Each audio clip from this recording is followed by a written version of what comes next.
বন্ধুরা, আশা করি তোমরা সবাই ভালো আছো। তোমার চ্যানেলে তোমাদের সবাইকে স্বাগতম। তো তোমরা যারা এবছর মাধ্যমিক পরীক্ষা দিলে, তোমরা তো হচ্ছে অ্যাকচুয়ালি যেটা বলতে হয় সেটা হচ্ছে গিনিপিগ টিম। কারণ তোমাদের ওপর সমস্ত ধরনের বিভিন্ন প্রক্রিয়া অর্থাৎ রিসার্চেবল প্রক্রিয়া কিন্তু করা হবে। কারণ একটাই, তোমরা নতুন সিলেবাস, নতুন কোশ্চেন প্যাটার্ন, নতুন বই, নতুন ভাবনা চিন্তা এবং নতুন উদ্যোগে তোমাদের নিয়ে কার্যকলাপ নতুনভাবে শুরু করার চিন্তাভাবনা হয়েছে। বুঝতেই পারছো যে প্রতি মুহূর্তে তোমাদের জন্য থাকছে বিশাল বিশাল চমক, প্রশ্নে চমক, সেমিস্টার সিস্টেম, কখনো বা ফার্স্ট সেমিস্টার, কখনো বা সেকেন্ড সেমিস্টার, আবার তারপরে উচ্চ মাধ্যমিকের ক্ষেত্রে ফার্স্ট সেমিস্টার, সেকেন্ড সেমিস্টার, প্রতি মুহূর্তে আপডেট বদল। পরীক্ষা স্কুলে হবে নাকি সেন্টারে হবে সেটা তোমাদের জানিয়েছি। প্রশ্ন কেমন হবে, এমসিকিউ হবে না এসিকিউ হবে, ব্রড কোশ্চেন কখন কী হবে সেটা তোমাদের জানিয়েছি। প্রশ্ন 11-এ স্কুল করবে, ক্লাস 12-এ বোর্ড থেকে প্রশ্ন আসবে, এমনকি দুটো পরীক্ষায় অন্য সেন্টারে গিয়ে পরীক্ষা দিতে হবে, সে বিষয়েও তোমাদের বলেছি।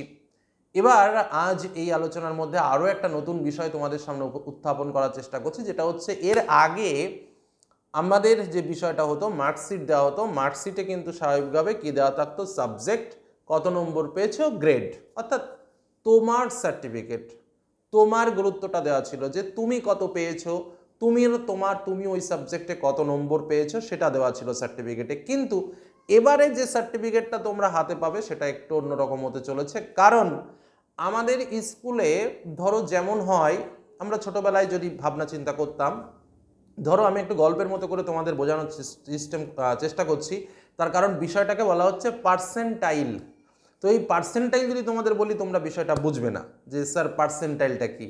সেজন্য আমি তোমাদের একটু ব্যাখ্যামূলকভাবে বোঝানোর চেষ্টা করছি। ধরো সাপোজ একদম সবারই একটা কমন সাবজেক্ট, ধরো বাংলা।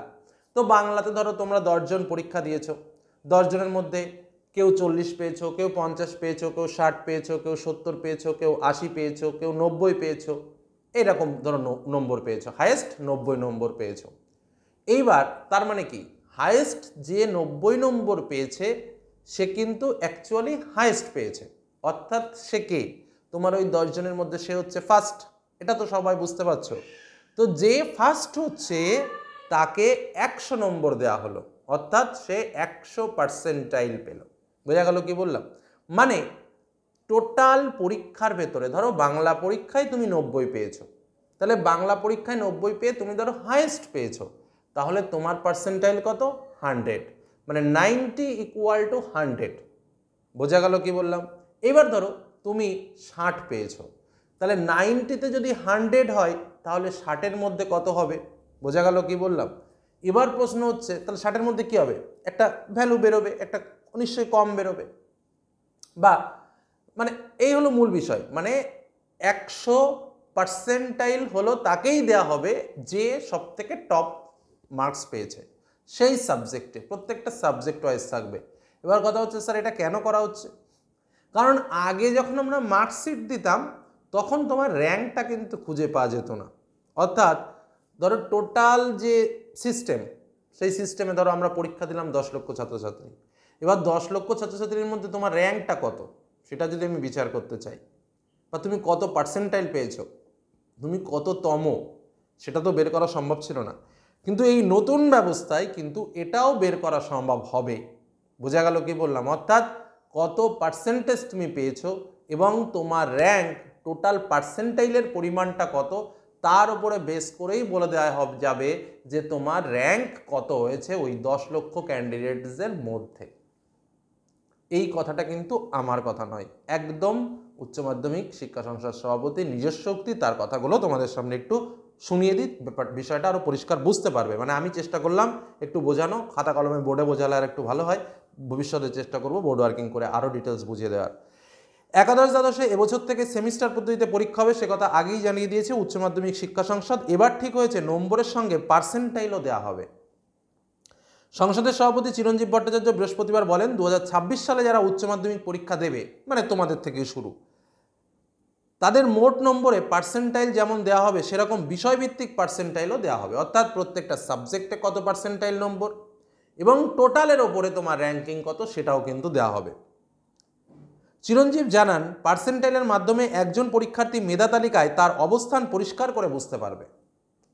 একজন, যে কোনো একজন যে কোনো মতে পাস করেছে সেও কিন্তু তার র্যাঙ্ক খুঁজে পারবে যে আমি টোটাল বোর্ডের মধ্যে আমার র্যাঙ্ক কত হলো, যেটা তোমাদের আমি বোঝানোর চেষ্টা করলাম। মানে অঙ্ক করলেই বেরিয়ে যাবে যে তোমার র্যাঙ্ক কত। বোঝা গেল কি বললাম? মানে তুমি আর বলতে পারবে না যে আমার বন্ধু এই পেয়েছে, আমার বন্ধু এই পেয়েছে, বাড়িতে একটা টুপলি মেরে দিলাম, গার্জিয়ান তাই নিয়ে সন্তুষ্ট থাকলো, সেটা হবে না। মোটামুটি একটু ছোট্ট অঙ্ক করলেই বোঝা যাবে যে যত লোক পরীক্ষা দিয়েছে তার মধ্যে তুমি কততম হয়েছো। বুঝতে পারছো কি বললাম? এই সিস্টেমটাই হচ্ছে পার্সেন্টাইল সিস্টেম। কারণ আগের মার্কশিটে কিন্তু এটা লেখা ছিল না যে তোমার র্যাঙ্ক কত। হ্যাঁ, তুমি কোন সাবজেক্টে কত পেয়েছো, সেই সাবজেক্টে তোমার গ্রেড কি, তোমারটা তোমারই ছিল। টোটাল বিচার কিন্তু করা হয়নি তোমাকে নিয়ে যে এতজন ছাত্রছাত্রীর মধ্যে তুমি কততম। এবার কিন্তু সিস্টেমটা চেঞ্জ হচ্ছে, তোমার কিন্তু ওখানে বিচার হবে যে তুমি টোটাল তোমার র্যাঙ্কটা কত হচ্ছে। বোঝা গেল কি বললাম? সেরকম বিষয়ভিত্তিক পার্সেন্টাইল দেওয়া হবে। চিরঞ্জীব জানান, পার্সেন্টাইলের মাধ্যমে একজন পরীক্ষার্থী তার মেধা তালিকায় তার অবস্থান পরিষ্কার করে বুঝতে পারবে। পার্সেন্টাইল জানলে উচ্চ শিক্ষা প্রতিষ্ঠানে ভর্তির ক্ষেত্রেও সুবিধা হবে। এবার দেখো নেক্সট কি, কলেজে ভর্তি। তাহলে কলেজে ভর্তি কি, কলেজে ভর্তি অনেক তার সিস্টেম অনুযায়ী চলে, যে কিভাবে তার মার্কস হলো, তার মার্ক যোগ করো, বিয়োগ করো, গুণ করো, ভাগ করো, কোনো কিছুর প্রয়োজন নেই। পার্সেন্টাইল পেয়ে গেল, সবার লেভেল সবাই অ্যাপ্লিকেশন করলো, পরপর ছেকে ছেকে নিয়ে নেওয়া হলো। অনেক অনেক সুবিধা। তাহলে কলেজে ভর্তিতেও কিন্তু দেখা হবে এই পার্সেন্টাইল সিস্টেম। কথাটা বোঝা গেল? কারণ সবাই তো সবার হলো, কততম হলো সেটা তো সবাই বুঝতে পারলো। নেক্সট পরের বিষয়টা আসা যাক। উদাহরণ দিয়ে চিরঞ্জীব জানান, কোনো পরীক্ষার্থী যদি উচ্চ মাধ্যমিকে 500-র মধ্যে 490 পায় এবং সেটাই সর্বোচ্চ নম্বর হয়, তাহলে সেই পরীক্ষার্থী 100 পার্সেন্টাইল পাবে। অর্থাৎ সর্বোচ্চ নম্বর যে বা যারা পাবে তারাই 100 পার্সেন্টাইল পাবে। বোঝা গেল?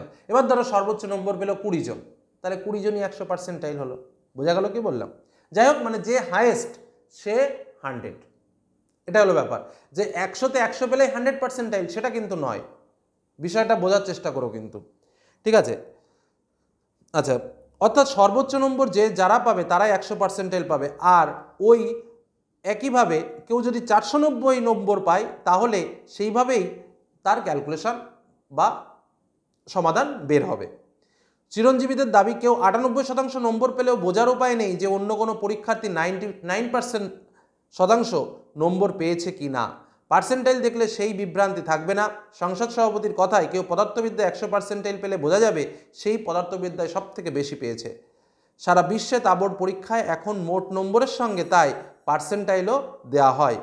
এবার 2026 সাল থেকে উচ্চ মাধ্যমিকেও তা চালু হবে। সভাপতি জানিয়েছেন, খুব দ্রুততার সঙ্গে উচ্চ মাধ্যমিকের মূল্যায়নের কাজ চলছে। অনলাইনের মাধ্যমে 80%-এর উপর নম্বর জমা, এটা উচ্চ মাধ্যমিক রেজাল্ট সংক্রান্ত ব্যাপার, সেটা নিয়ে আর আলোচনা করছি না। আরও কিছু তথ্য রয়েছে যে রেজাল্ট কখন কি বেরোতে পারে সেই বিষয় নিয়ে, তো সেটা উচ্চ মাধ্যমিকের, ওটা নিয়ে আর এখন আলোচনা করছি না। যেহেতু পার্সেন্টাইল বিষয়টা রয়েছে, সেটাই তোমাদের সামনে শেয়ার করলাম, আলোচনা করলাম, বোঝানোর চেষ্টা করলাম। যদি মনের ভেতরে কোনো কনফিউশন থাকে, কোনো কিছু বোঝার প্রয়োজন হয়, অবশ্যই কমেন্টে জানিও। চেষ্টা করব যদি না বুঝতে পারো আবার বোর্ড ওয়ার্কিং করে আবার ডিটেলস তোমাদের সামনে তুলে ধরার। তো আজকের মতো এখানে শেষ করছি। ভালো থেকো, সুস্থ থেকো, সাবধানে থেকো। ধন্যবাদ।